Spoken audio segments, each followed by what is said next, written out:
iriya penalty bayitsinda watekereje iki? The goal? Je nabonye igitego. Notice the other two players in a better position. Wakabaye wibutse ko ubwo wacengaga cyane ujya kugera ku izamu wa kigoryi iruhande rwe hari abandi bakiriye kucyo utabapashe. Umutoza we ntagareba ngo mwatsinze. Areba nandi makosa yabereyemo. Urabizi ikipe nawe yitsinze ikintu gikurikira abakinnyi bashyiramo udusuti akaba kantu k'akarori. Hano makipe bayinjije amafaranga menshi. Dore ngaha habereye ikirori. Mani wakinnye neza. Abantu bose babonye. Yari hano akubitana na David Beckham bita Santiago. Amazing. Felicitation wakinnye neza sha. Yakubitanye na David Beckham. My whole family are mad.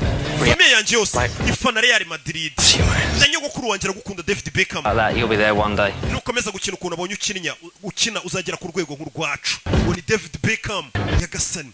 Mwana yikanga batangiye guhura n'abastari nka Beckham akabona baramuzi. Aza hano kuri Gavis we uzi umuntu muyana uzi cyamara muyana cyo agiye kuvuga ngo wenda na Beckham abona Zizou Zinedine Zidane abona Raúl González yikangamo yagasani biramurenga.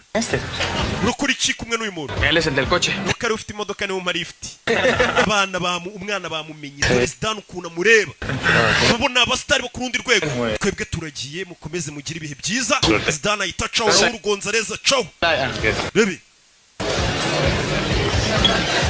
over shooting a commercial.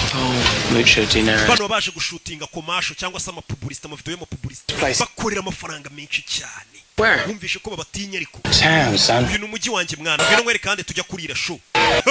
Umusore bahita muzamukana hano.